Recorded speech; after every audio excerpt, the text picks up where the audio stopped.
was great fun to have my friend Chris Keith on the show for this episode. Chris is a professor of New Testament and early Christianity at St. Mary's University in London. We talked about several of Chris's books, especially his work on literacy in the ancient world, as well as other interesting topics regarding the Gospels and history. Cars, coffee, theology. I've always first wanted to give you a gift. Oh. You're taking time out of your sabbatical. Oh. I think I know your loves. I know your love language. Yeah. Where did you get it? Well, I'm from Central Oh, Illinois. Oh, yeah, and so yeah. I would go back there. I forget that they're. I think it's an Illinois thing. Right? Well, it's made by. It used to be at least Double Cola, which was the people that made I grew up. Yeah. That made RC. RC. That's what I grew up on. Yeah, right. yeah. Well, and it's really only around places where there's lakes. It's a thing. Oh, is that what it is? Yeah. That's why it's in like southern and Carlisle central Lake. Illinois. Yeah. All that, yeah. And then in Kentucky, it's really around places that. Because it's made with lake water, or because it's worse? Well, I don't know. I mean, even there's the lady here is skiing, but it's always. I mean, the slogan used to be "Ride the Wake," but it's for people who would go water ski. One question I always like to ask people is, what was your first car? Oh man, 1988 Chevy Silverado. Nice. Okay. Yeah, I wish I could find that. We sold it. I had 33-inch tires on it, and had to put a system in it. Man, I love that. So truck. wait, did you get it like in high school or something? Or? Yeah, high school. Okay. Yeah, I mean, when it was my grandfather had this truck, and he passed away. Not with 33-inch wheels, probably. No, he did not have. He had like the topper and everything with the paisley designs on it. It was slick, and he passed away right. I was 16 when he passed away, and so I kind of got his truck, and so I took the topper off and put a fiberglass cover on the back and put 33-inch tires and got rims for it and put a system in it, and man, that thing was awesome. It had a V8 in it, and it would fly. I bet. It was a great truck. Yeah. Okay. I mean, what happened with it? Did it die? Or I went to college and then moved overseas. And when we were in Scotland, my parents were keeping it because it was my mother's dad's truck. They were keeping it in their garage, and eventually they sold it. Doesn't look like a very PhD kind of. They were maybe envisioning you coming back with your PhD from Edinburgh. I would have been happy to drive around that truck. No one would have ever guessed I was a PhD, so nobody would have asked me kind of Bible questions. Right. Well, look at this redneck. And you're driving a big truck now. Yeah. I've always driven it. I've never driven anything but a truck. Well, here's a question I have for you as well. I wondered if you recognize any of these people. These are other people who go by the name Chris Keith. Wow! How did you know? Well, this is the best one. I was putting this thing. Look at this the scary guy. thing is that kind of looks like you, and it's holding a gun.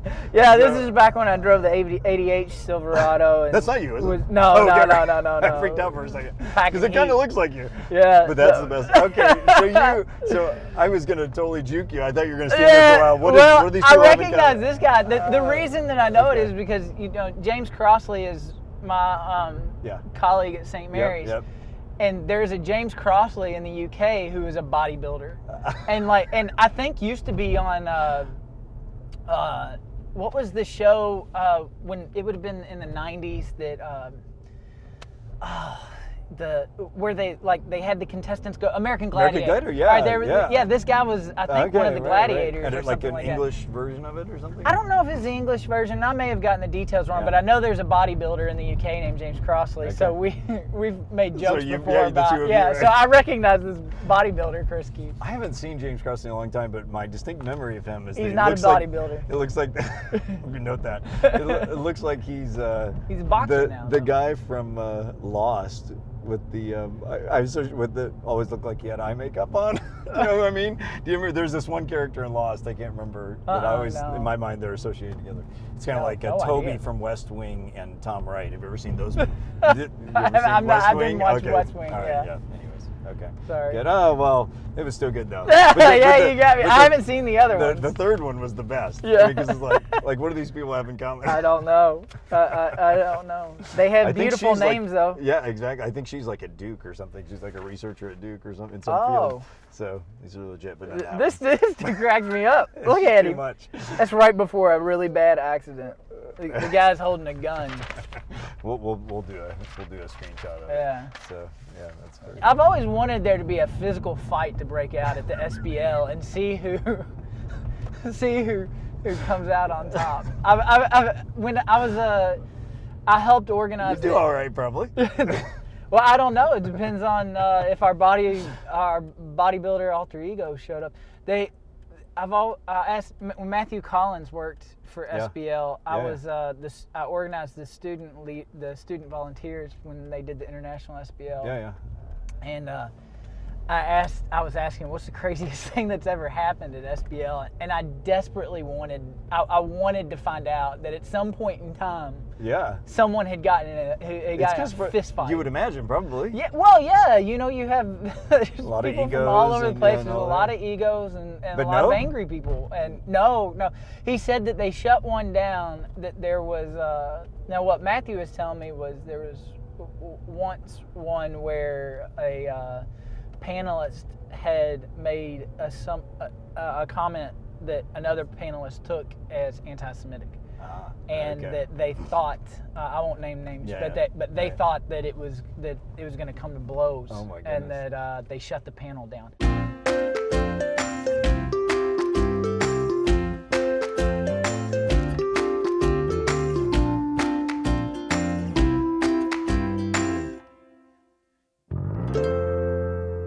Okay, so I can't remember. Are you a UK fan or U of L fan? Is this set up? Yeah, totally. I can't joke you with anything. Like I was expecting on both these things, I was going to juke you for a while, and you were going to get like, pissed off or something. But no, you're like, you can read me quickly, I guess. So, but what is the connect? Is your sister a coach or something? I don't know what the deal is. My youngest sister. I have two sisters. My youngest sister coached at Western Kentucky University. Oh, right. Okay. No, I grew up. I grew up a U of L fan. My dad had season tickets since he was in graduate school at U of L. And so I grew up going to all the basketball games, all the football games. Fun. Even back before the Louisville Bats were the Louisville Bats, they were the Louisville Redbirds. They were the AAA team for the Reds. Right. And and we would go to the Louisville Redbirds games too there for a while. So yeah, I grew up in it, and I used to, living in the UK, I'd get people all the time when I tell them I was from Kentucky. Right. For some reason, they knew the University of Kentucky, and they'd say, "Oh, are you a UK basketball fan, a Kentucky basketball fan?" I was like, "No, you're not. Where I'm from, you're not. You're not allowed to cheer for both of them." Totally. Right. Yeah. You think it's just one little state? Come on. No, Pat Forty, he used to be at the Courier Journal here in Louisville, and then he was at ESPN, and now he's with Yahoo Sports, is writing a history of the U of L UK rivalry. Oh, really? Cool. Yeah. Okay. That reminds me of saying, I remember when because I'm not from Kentucky, so we had never lived here before that. And I remember so distinctly when we first moved back here after living 3 years in the UK, that I would see UK stuff, and the scripts that ran for me were not, like, it took me a little while to realize, oh, that's University of Kentucky. Like, I thought, well, that's weird that there are people that like the United Kingdom here. Yeah. Well, every once in a while I'll put something about UK on Facebook or something like that when U of L's playing UK or something. Yep. And my friends every once in a while, my friends in the United Kingdom be like, what do you got against England, Scotland, and Wales, Northern Ireland? Like, Exactly. Sorry, different UK. All right. So if you'll choose a number for me between 1 and 192, just a random number. 33. 33, okay. So if you wouldn't mind turning to page 33 of that delightful book, I really enjoyed a lot, and read a paragraph and see if you can make sense of it. Oh, yeah. So that's a long one, maybe whatever you want. Yeah, I've been defending this point for a while. So. Okay.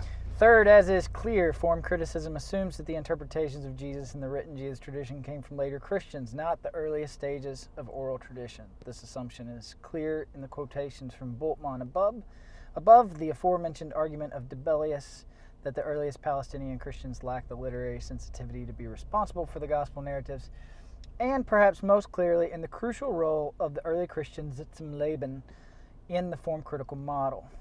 You want me to keep going? Everybody might be bored to death. No, that's okay. But why don't you say something, kind of frame the bigger argument, this part? And Well, as it relates to this book in particular, really I had finished my first book, which was on the portrayal of Jesus' writing and the story of the woman caught in adultery. And it had nothing to do, despite what some reviewers have said, had nothing to do with the historical Jesus at all. But I realized that I'd done most of the work, the research on literacy and its connection to status and whatnot in the ancient world, to write a book on the literacy of the historical Jesus, and that somebody somewhere was going to write that, and I was in a position to do it. Absolutely. So, but when I started working toward that project, I realized that the way that I thought about the historical Jesus and how we can talk about him really was out of step with what was going on in historical Jesus studies, because I had studied with Tom Thatcher in Cincinnati, and when he was very first breaking with Alan Kirk, breaking social memory theory into the English-speaking world. It had been present in Germany for a while before that, and France. But so I really thought of tradition and how you use it in talking about history very, very differently. And I thought, well, if I just dismiss the criteria of authenticity out of hand and just say, well, I'm really working with this theory that hasn't really been applied in this specific way yet, I'm going to set myself up for a whole lot of criticism, which I mean, there's plenty of criticism anyway. But, it's not like you've avoided that. But so what I had to do was show how and I had sensed this very early on, even in doctoral work. I distinctly remember talking to Rafael Rodriguez at SBL when we were PhD students. He was at Sheffield and I was at Edinburgh. And I made this comment. He said something about the criteria of authenticity, and I said, the criteria of authenticity are just form criticism in disguise. And I thought that was kind of self-evident, but I realized when I started doing more work in historical Jesus studies that it wasn't evident to very many other people, and so that I was going to have to actually argue that. Right. And so I went back and kind of made the argument that the current tradition model that's still used in historical Jesus studies at the time that I was writing this book was really was form criticism in terms of what its assumptions about the tradition were. And what made this really interesting was form criticism had kind of fallen to the wayside. But its assumptions. Yeah, exactly. And especially in the Jesus seminar, yes, et cetera, its framework for understanding the nature of the tradition had been taken on board and had survived. And so ghosts never. Stephen Neal says in his History of New Testament Research that ideas die, but their ghosts linger. And there's a lot to be said for that. And so that whole section started out as an article that was in Zeitschrift für die Neutestamentliche Wissenschaft.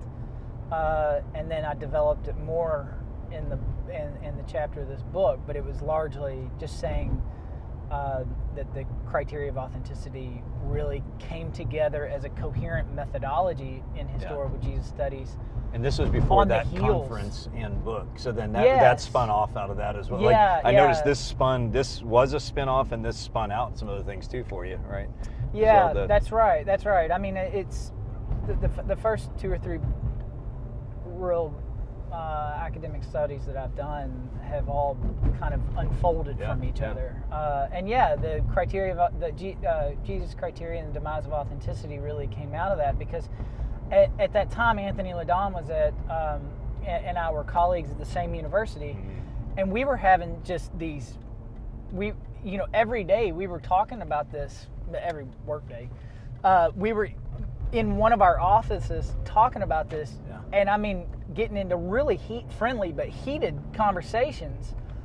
And then we started realizing if we think this, then if we're having this difference of opinions, and he and I agree like on 90% of stuff. And he had done memory stuff with Dunn, right? Of a sort. Yeah, that's right. Completely independent of when I had started my master's work, and Anthony, when he, about the same time I was working with Tom Thatcher in Cincinnati, he had gone to work with James Dunn. But I don't think that it was Dunn. I don't think Dunn gave him the idea. I think he picked up Fentress and Wickham's book on social memory and kind of got in that way. But he and I agreed on so much as it relates to tradition and memory. Right. But on this specific issue of the criteria of authenticity, I mean, we would just go at it like cats and dogs. Right. And it was really, I mean, it was one of the most productive periods of my career. I was really fortunate to have Anthony as a colleague that early in my career, because we were really, you know, that whole kind of cliched iron sharpens iron thing. But you know, Anthony was at the cutting edge of Jesus studies, and I was working at kind of trying to abandon what had been going on, and we were just going back and forth. And then we had some conversations with some other colleagues where we were at dinner. And the same thing, this big argument broke out. And people weren't being rude, but they cared. Mm-hmm. And that's when we were like, man, we've got to put together a conference on this. Because people are just dying to claw each other's eyes out over it. So you kind of you wanted a cage fight at SBL, and so you thought, well, if they're not going to have it there, we'll have a conference where it can happen, right? I mean, I don't remember SBL. Eventually, you know, the cage fight at SBL did come several times, but it wasn't a matter of SBL not having it. We were really at this tiny university. I meant the fighting part of it. You were saying. I was hoping to kill two birds with one stone. I was hoping maybe a fist fight would break out over historical Jesus studies. Okay, but the more specific argument is about obviously literacy and the question of Jesus. Right. Well, what literacy looked like in the ancient world. Really. That's right. That's right.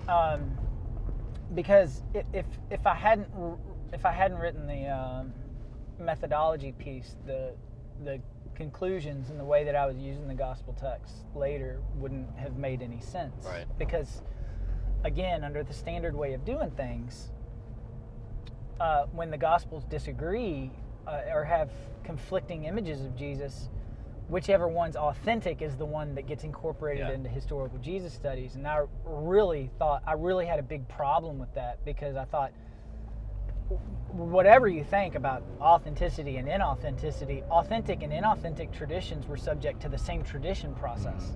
So you can't split them like that. And furthermore, the whole process of doing that to me reeked of the hubris of modernity. Oh, totally. You know, where such these a stupid overconfident. These stupid ancient people. Thank goodness we've come along post-Enlightenment to correct what they think. That's not to say we've not made any advances, but it just didn't respect the epistemologies of the ancient tradents. Yep. And so I really wanted to use the methodology to say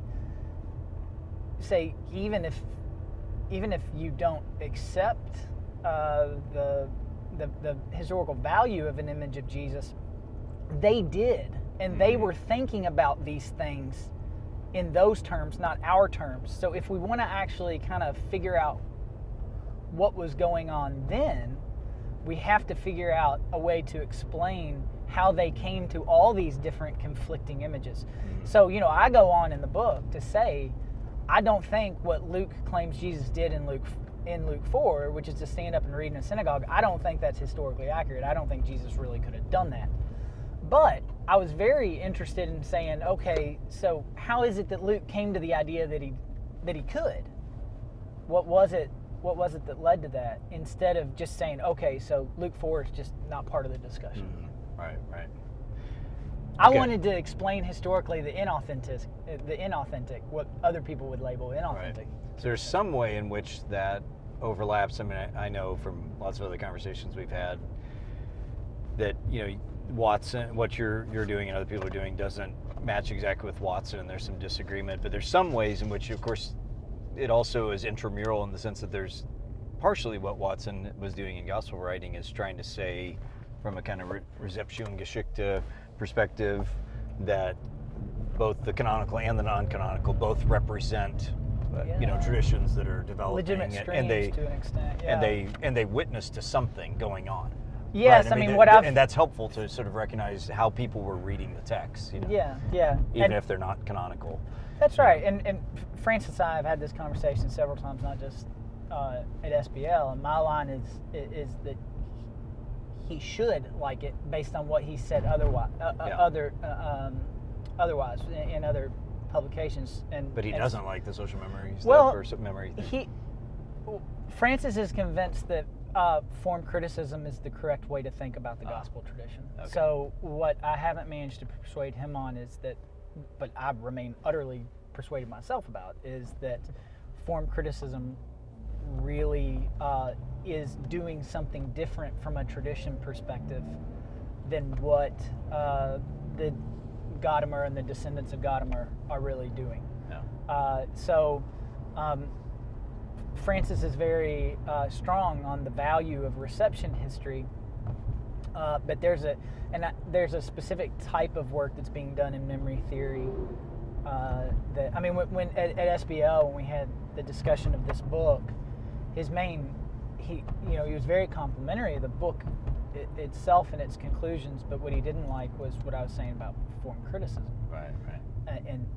He has said at SNTS as well that form criticism arises naturally out of exegesis. And I just don't think that's the case. Right. I think it's an external model that's applied to the text, all theories. Yeah. Well, what I appreciate beyond the methodology stuff, which was, I felt like a helpful chapter for me to get clear what memory studies looks like. I mean, I've read on it several times, and every time I feel like I circle towards a little closer understanding. When I read this, I thought, okay, that's a helpful chapter on that.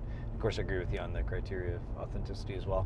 But particularly, just in the first half of the book, the survey and the very careful, nuanced argument about literacy. I mean, just the idea that it's already affected my lecturing on this. Just the idea that, of course, there were levels of literacy. I mean, as soon as you say it, you're like, of course, but like a lot of times, as you point out, we haven't thought about that. We've either just asked the question in simple form, what was the percentage of literacy? Was Jesus himself or other people literate or not? And to recognize all the nuance that's in that there were all kinds of levels of people that could maybe read but not write, and then they could maybe only just sign their name and other things. And that was I just thought you did, I've already told several people, it is a model of careful, original, nuanced scholarship, and it's short too.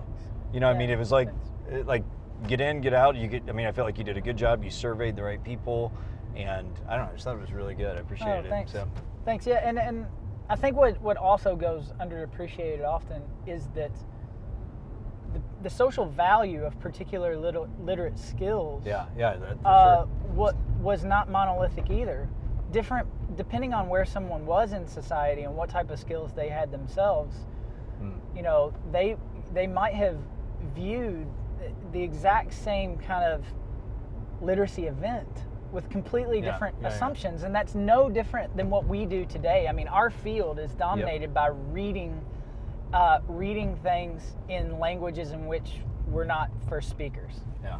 So, when you think about using Greek or Hebrew or Aramaic or Syriac or Coptic or something like that, those things happen with us within our scholarly field all the time. And you're also obviously dealing with a multilingual environment in antiquity, so it was much more complex. And the memory stuff is as well. I think people get tripped up on the memory stuff because or at least my perception is people come to that discussion thinking, well, I know what memory is. Right. So now let me see what they're doing with it. And I can't tell you the number of times that I have to backtrack and say, well, that's not really what it's about. That's not really what it's about. And there have been several publications where I think people patently don't understand the theory. Right. Yeah, well, it's a paradigm shift a little bit because of the epistemologically to kind of come to understand what you're saying about memory. But I don't know if you've read over the years on the neuroscience side of it, because it's actually really affirming a lot of what, as you probably know. Yeah. Like I have a very dear friend, he's actually the chair of the psychology department at U of L, and he goes to my church, and he's a world expert on gerontological psychology and dementia and Alzheimer's. Yeah. And so we talked about the neuroscience kind of side of the memory things, and I've read other things too. There's, memory. Well, what they're doing with it's not stored and retrieved. That's Memory right. is the making sense from the present of the past. That's why a lot of people suffering from dementia, music is a good therapy because it reactivates that part of their brain, but it does so externally. That's right. I haven't done as much on the neurological side because I haven't personally gotten a firm grasp yet on how to use that in New Testament research. That's not to say that it can't be done. Right. And there are people who are doing it. Alan Kirk, for me, is the person who is leading the charge there. But what he is doing, and I have read the research that he's working in as well. What it's showing is that even in the biographical or the personal memory is still sociologically encoded, meaning whatever is going on inside your brain is still impacted by the environment in which you operate, which is, you deal with this in hermeneutics, but to say that this is the opposite of the way that much historical critical research has conducted itself. Is an understatement. Yeah. I mean, it's just, and it is frustrating when people say, well, that's, when you talk about memory, you're just talking about eyewitnesses. Like, the word eyewitness never occurs for me unless I'm saying that even for eyewitnesses, all of these social factors come in. So I don't personally, we may disagree here, but I don't personally find there to be, or at least I'm not yet convinced that the quality of memory for an eyewitness is somehow different from the quality of secondary witness. But yeah, I don't know about that. I mean, that's a tricky one, and I suppose you'd almost have to take it on a case-by-case basis, but at least, one of the things Bauckham argues, of course, is that would have been valued more. Maybe we could ask the secondary question, was that a correct evaluation? But at least in the ancient world, this is the that thing eyewitnessing was valued more because of personal investment. See, that's where I think it would tie into it kind of cognitively and hermeneutically, that personal investment helps understand to some degree. Well, but equally, what the research shows is personal investment also hurts in some cases, particularly traumatic events, because your social structure is torn down in a way that an independent observer is not. For example, if you witness someone very close to you in a horrible, violent accident, there are people who can no longer come to articulate what happened. And it's precisely because their whole moral order, their social order has collapsed as a result of that. So it can, but it also can work the other way. And it's precisely in trying to determine in which situations does it work in which ways. Because even the research on violence and memory, there's not a particularly predictable way that it always happens. Right. And so, Bauckham, I'm not one of the people that dismisses Richard. I think Richard's I think he's a genius. But what he does with social memory, in particular in Jesus and the Eyewitnesses, I don't think can really be done. What you can stress is that the rhetorical value of claiming eyewitness status was different. But a demonstration that those memories are qualitatively different than secondary memories, that's what's, for me, is missing. I don't... Sure. And I don't know how to make the argument. Maybe the argument can be made. I just don't know how to do it. And again, it'd be impossible to argue that quantifiably or something. You'd have to take everybody's memories and somehow objectively evaluate them. Right. There's and no this way is you the could do type that. of information we don't Right. have in the ancient world, which is why people say, oh, well, Bartlett demonstrated that blah, blah, blah. That's true, but we only have, and this is where, Richard's category of testimony in that book, I really wish he'd have done more with that. Because this is what we're dealing with in the ancient world. Claims that we can't go down to the county courthouse and check. So we can only work with we can only ask, why did they come to think what they came to think? What plausibly accounts for what they thought, without assuming that we can actually kind of get to it. Which actually comes back to part of what you're arguing in the Jesus Literacy, particularly with the issue of how different levels of society would have perceived literacy differently. Yeah. That I think that goes a long ways to explain why some people might have perceived Jesus as part of the scribal elite, and some people perceived him as not part of the scribal elite, precisely because it depends on their kind of social location. If they didn't know any reading or writing, for him to be able to stand up and say anything or whatever, they're going to say, wow, this guy's trained, where the That's scribes are going to look at him and say, he doesn't know what he's talking about, you know? Yeah, So, look, the same thing happens to us in our studies. Right. Recall like your undergrad or early graduate education where you had a professor and you went and talked to people about how great this professor was, and he or she was just an absolute genius, and I've never come across anybody like this. They're one of the top scholars in the world. And then you go on to get your doctorate and become a scholar yourself, and you realize, well, actually, they're really great people. I would never be dismissive of them, but they're not actually a top scholar in the world. They're actually you got no frame of reference to know. That's right. Right, yeah. Your ability to judge that discourse changed. Right. And so what you thought about it. Yeah, the historical reality changed. didn't change. That's the right. historical person. That's right. Yeah. In fact, I mean, our students will someday see us for the shams that we are. I just hope that I'm just waiting to get to retirement. That's all. Yeah, that's right. Yeah, well, there's some truth to that.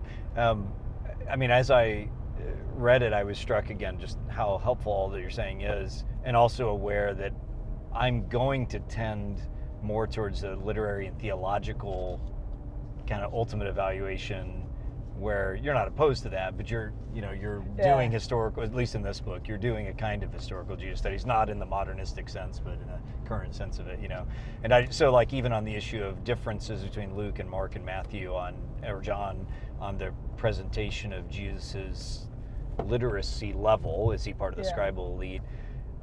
A big part of me still says I'm comfortable with those being literary and theological emphases that are different between them. You know what I mean? And we don't have to agree on that either, but I was just aware as I was reading it. I couldn't hardly come to the end of a book on Jesus' literacy and not say, more likely than not, what his status actually was. Yeah. I mean, that, no, I understand. Yeah, and it was, and I appreciate your comment about whether it's historical Jesus studies or not. I would emphatically insist that it is. It's just not. It's not the kind that's been done before. Kind, yeah. But the quest for the historical Jesus has always been bigger than one era or the methodological remnants of one era. I mean, yeah, for sure. The dominance of the first half of the 20th century is still so there, but it is changing. And that's right, in a variety of ways. I mean, you look at the now kind of more widespread skepticism for hypothetical sources. Yep.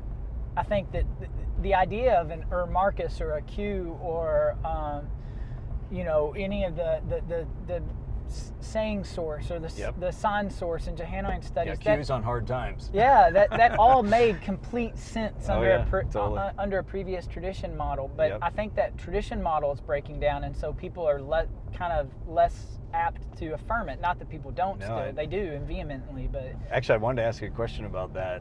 I mean, I've also thought about that sociologically, because of part of why we believe what we believe on those issues has so much to do with individuals who happen to make good arguments and often be good people. I think of Mark Goodacre.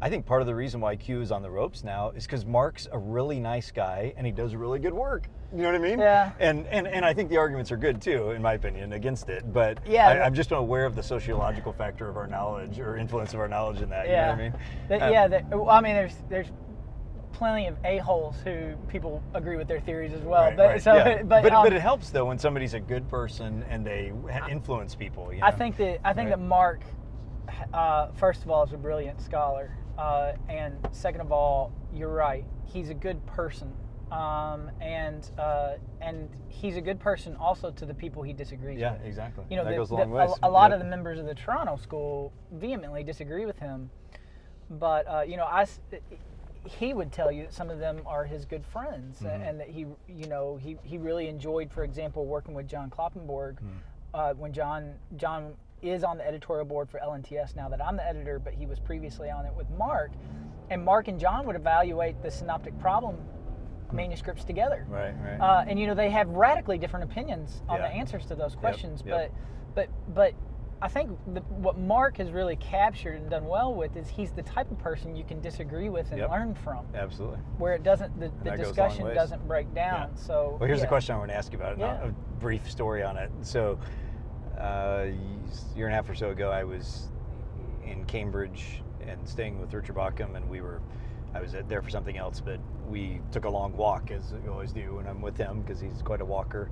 And we were talking about, I don't know how we got onto it, but these kind of issues. And I saw that he was reading the book in the LNTS series, I think it is, on Matthean posteriority. That is in the LNTS series. Yeah. And I said to him, I had said to him that I had finally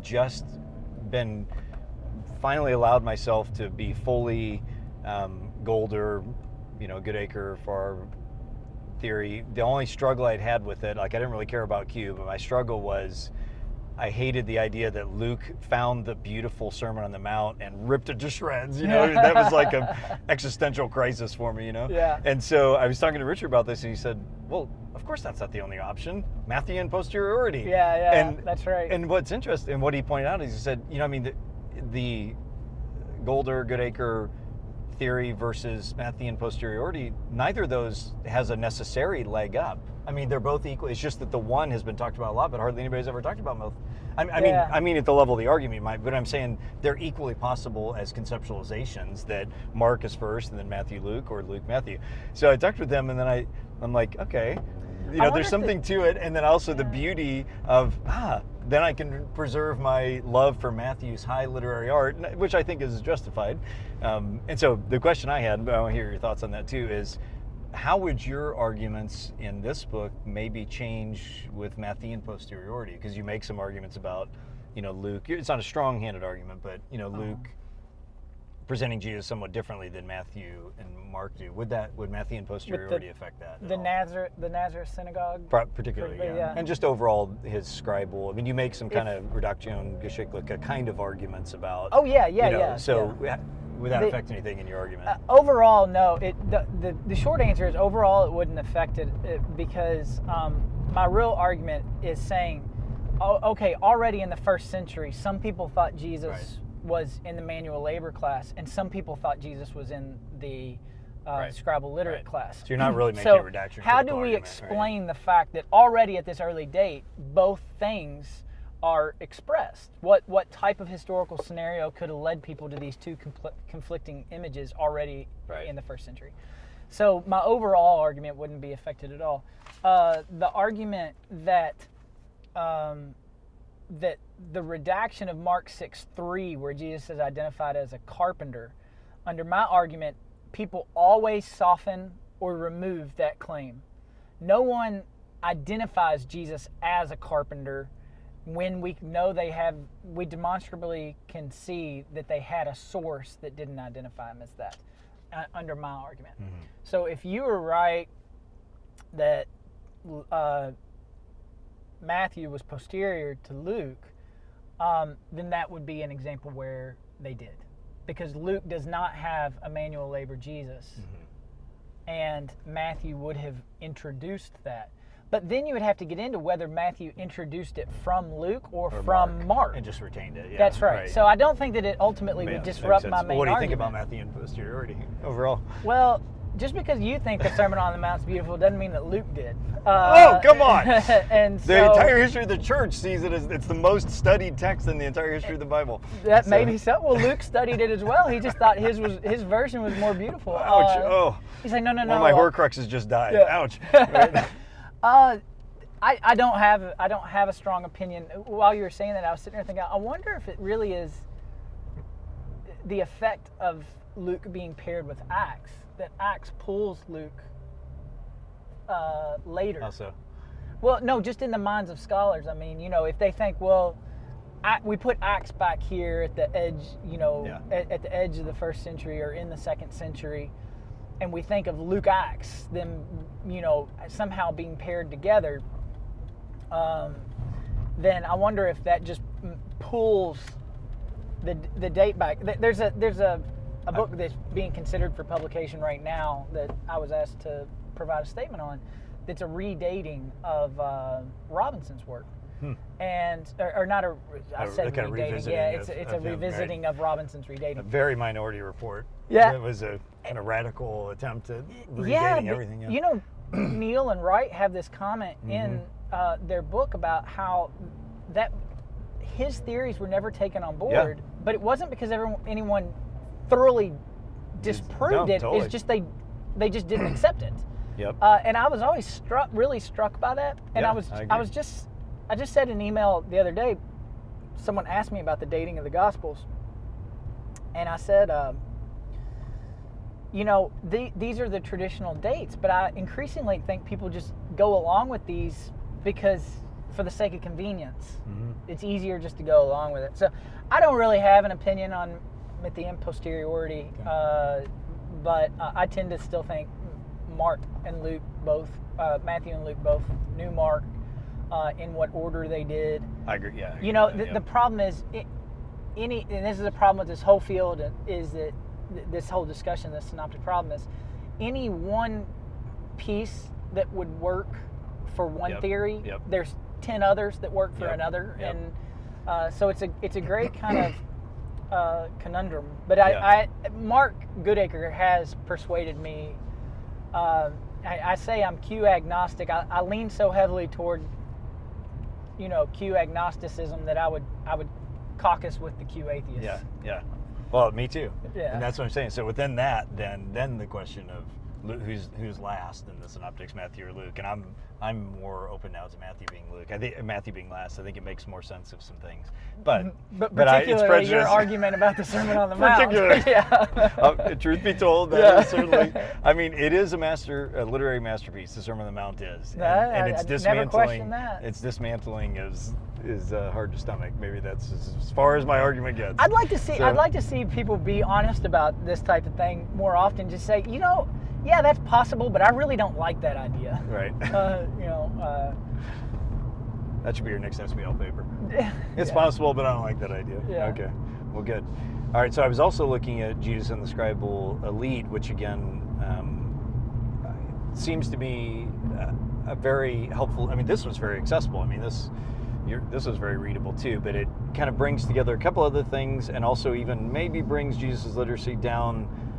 Yeah. One more slightly lower level on the discussion, shelf. Right? Yeah, just the discussion, not his literacy itself. Yes, very I didn't clear. change my opinion on his status. No, just very accessible. And have you kind of seen that book, the Baker book, with as kind of a textbook, and some people using it as that? It was designed as an upper level textbook, but I still wanted it to make an original contribution, because what I wanted to say about the controversy narratives I hadn't seen said before. Right. And I had always thought that trying to do a textbook level discussion with an original contribution was a no-no. But James Ernest was at Erdman's now, but he was at Baker then. He said, no. He said, I think you can do that. That happens all the time. You know, not every book can do that. And so it's not too radical. And it's not like the stuff you're saying about anything in there is like radical. You're really just kind of saying, let's think about this. And if I understand on the conflict stuff, you're saying, you know, let's not just think about what conflicts of content led to them wanting Jesus to be put to death, but let's talk about what might have been the conflict from the beginning, that he's appearing to be a scribal trained person and challenging their honor, really, in a lot of ways. Is that yes, very much the case. And I grew up in the church, and I realized that what happens in the academy is what happens in the church, which is that people just assume that there was a conflict between Jesus and other Jewish teachers. And it was precisely in the midst of writing Jesus' literacy that I started thinking about this. Why? You know, we know from Josephus that there were people that the Jewish leadership kind of just dismissed as unimportant, or Rome just marched out and killed them. How did the conflict emerge was the real question that I was aiming to contribute toward an answer. Because it's just assumed they didn't like each other, and the reason is because it often is given because Jesus, it was because of what Jesus said about Torah. Which is true, but it's true, but it's also true for hundreds of other Jewish teachers that didn't end up getting crucified. Yep, that's fair. I think it's the rabbinic helpful. literature is rife with people arguing about Torah, and what that and so are Second Temple sources. People disagree about Torah all the time. Jewish people are debating with each other all the time. Right. So the question is, why did Jesus' opinion even matter? Yeah. How did he go from being someone that was not on their radar as a problem to being on their radar? Crowds are part of it. Yeah, I do think crowds are part of it. Exorcisms, reports of exorcisms. That's right. Healings, but the social, I think your argument is that the social class kind of issue that is part of it as well. That's not been a part of the discussion. I've added that to my lecturing now on it. I feel like you added a slice of seeing those things, which you get a little bit in John from the literary critics who have talked about like the challenge and riposte and honor shame. So sometimes some of those people have pointed out that kind of stuff. Yeah, the honor shame stuff, and that's enhanced my reading of the Gospels. Yeah, it is, and it really was an effort to say yes, all of those things contributed, but they all kind of also start with the conflict as we see it in the Gospels, where they're already upset about Jesus, they're already confronting him, and I was interested from historical Jesus research. How did we get to that point in the first place? Why? If we think that the controversy narratives reflect some type of actual disagreement between Jesus and other teachers, and I do, I don't think that they're utter and complete fabrications. Yeah, you reject those. Okay, so one more thing, if you can. Down in that side pocket, you'll see some envelopes. Okay. And there's different colors. You can choose any color you want. Sorry. All right. Oh, one came out. I don't know what that is. No, that's not it. Okay, this isn't it. Okay. So just choose one of those envelopes, and in there's some random question. Okay. And you'll answer it, and then I'll commit to answering it as well. Okay. All right. And I don't know what's on it at all. This could go a lot. It could go a lot of different ways. Yeah. Oh, we can always edit it out. I wasn't always a boring New Testament scholar. All right.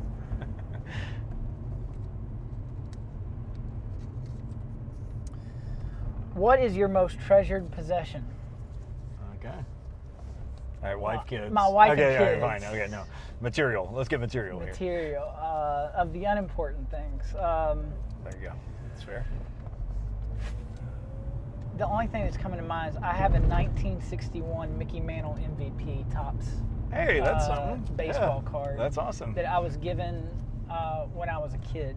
Okay. And I've held on to it. Is it in like a, you got it protected and everything? Yeah, I was a big baseball card collector. Yeah, that's very cool. And that's the thing that's kind of popping into my head. Okay. What's your address again? It's not worth much much now. Okay, all right, that's good. What about you? It is hard. Yeah, I'm just gonna go with my wife and kids. I'm just kidding. Yeah, you can't cop out. Exactly. Of course. No, I think probably my father's collection of C.S. Lewis books from the 50s and 60s. My father died in 1972 when I was 2 years old. Oh, goodness. And so I don't have much from him, but my mom had kept, he loved C.S. Lewis, and I do too. And I have all these early editions of Lewis that have his name in them and sometimes his markings. All right, well, it's been great to have you on the show, man. Yeah, well, really thanks for having me. I appreciate it. Yeah, thanks for the ski. Yeah, I'm looking forward to it. Okay, very good. All right. Be on the lookout for those other Chris Keiths. Exactly. You know that I'll mention this real quick before we finish, and see if you have anything like this. There's a Chris Keith that writes Christian fiction. And there's also a Christian music artist named Chris Keith. Okay.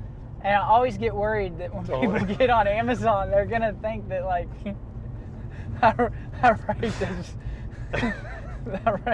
Unless those people sell better, and then you need to take advantage of that, The only reason I created my author profile on Amazon was so that people would see that stuff's not in it. I probably need to do that too. Yeah, I haven't done that.